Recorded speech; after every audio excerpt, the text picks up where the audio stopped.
Most people think if someone keeps looking at them, it must mean something totally obvious, right? Like it's gotta be interest, judgment, or maybe even attraction. But what if I told you they're probably wrong? Because in psychology, staring without taking action isn't just some random glitch. It's actually a conflict, a hidden system running constantly between interest and hesitation. And once you understand how this system works, you'll completely stop guessing what it means and start seeing exactly what's happening right beneath the surface. Let's get right into this explainer. So why do they just look and never actually approach you? Well, this isn't about overthinking every single glance you get on the street. It's really about understanding the patterns. Because when people stare but don't make a move, they aren't actually being unclear. They are revealing something to you, just not in the way you might expect. We naturally have this expectation of an obvious meaning. If they look, they must want something. But the psychological reality, it's all about internal conflict.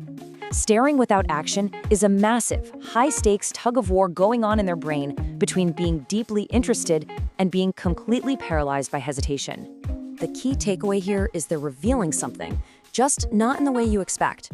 So instead of assuming the worst, let's decode the actual patterns they are unconsciously showing you. We're going to break down 5 specific psychological mechanisms that cause this exact awkward situation. All right, mechanism number 1, the attention loop. Let's start with the most basic biological trigger, attention. In psychology, your brain is built to naturally lock onto things it finds important, and it does this automatically. If someone keeps looking at you, it literally just means their brain has marked you as relevant data. But here's the catch. Attention doesn't always lead to action. Think about how this loop works. Step 1, instinct drives their attention, so they look. Step 2, higher level brain stuff kicks in. Fear, social rules, protecting their ego, and they hesitate. Step 3, that instinct to observe is still firing, so they look again. From your perspective, it just feels like you're being stared at, but inside, they are completely trapped in this loop. Moving right along to mechanism number 2, the attraction, fear, conflict. Now, this is where almost everyone completely misreads the situation. We tend to think attraction automatically creates confidence, right? Like, if they like me, they'll just come say hi. But honestly, it often does the exact opposite.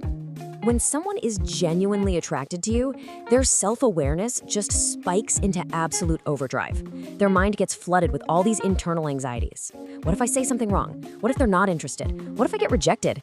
Suddenly, the stakes feel incredibly high to them. So now you have these 2 totally opposing forces. You've got attraction pulling them towards you, but you've got fear holding them firmly back. And that tension, it creates pure inaction. So instead of walking over to introduce themselves, they just stay at a safe distance and keep observing. But here's where things get really interesting, because sometimes it's not attraction at all. We all love to flatter ourselves and think every stare is a secret admirer, but the truth is actually way more clinical than that. This brings us to mechanism number 3, curiosity without intention, or the cognitive stare. Humans are hardwired to notice whatever is different in our environment. Maybe it's your unique style, your behavior, or just a really cool jacket you're wearing. If something about you stands out, people are gonna look. But looking does not mean they want a connection. It just means their brain is trying to process you. And once their brain figures out whatever visual puzzle caught their eye, the moment completely passes. There's no action, no interaction, just brief, intense observation. They go right back to their day without a single thought of saying hello. Okay, on to mechanism number 4, social conditioning. Here's something we almost always ignore. Approaching a stranger is inherently terrifying for a lot of people. It goes against so many layers of psychological programming. We really aren't built to just walk up to random humans in a coffee shop and start chatting. Just think about the friction points here. Social norms tell us not to bother people. The fear of public embarrassment is huge. Add in past negative experiences or just a lack of public confidence, and boom. Even if they desperately want to talk to you, these massive hurdles keep them locked in the safest position possible, just looking without risking anything. And that leads us to mechanism number 5, the perceived distance effect. This one is subtle, but man, is it powerful. It's driven entirely by how you present yourself and how your confidence and presence make the other person feel. If you seem totally put together or have a really strong presence, people often default to this exact assumption: they must be out of my league, or someone like that wouldn't want to talk to me. It's an instant, unconscious categorization. Because you seem hard to approach, they just choose to keep their distance. What's fascinating here is the disconnect. In their perception, the outcome is already decided. The rejection has literally already happened in their head. But the reality is, you're only unapproachable in their mind. And hey, if you ever want to completely short-circuit this system and break that awkward tension, just give them a quick smile or a simple hello.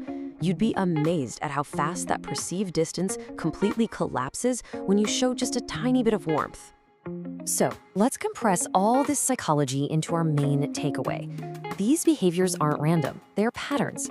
When you catch someone staring, it feels incredibly personal and confusing, but it's actually deeply rooted in human nature. When someone stares but never speaks, it almost always comes down to one of these 5 things: attention without action, attraction completely mixed up with fear, pure curiosity without any social intent, a basic lack of confidence, or that powerful illusion of perceived distance. Once you grasp these pillars, you can finally stop assuming the worst. So the real question is this: next time someone looks at you, are you going to just guess what it means? Or are you going to see the system behind it? I'll leave you with that thought. You don't have to be the uncomfortable subject of a stranger's gaze anymore. Step out of the awkwardness, take control, and start reading the room like a pro.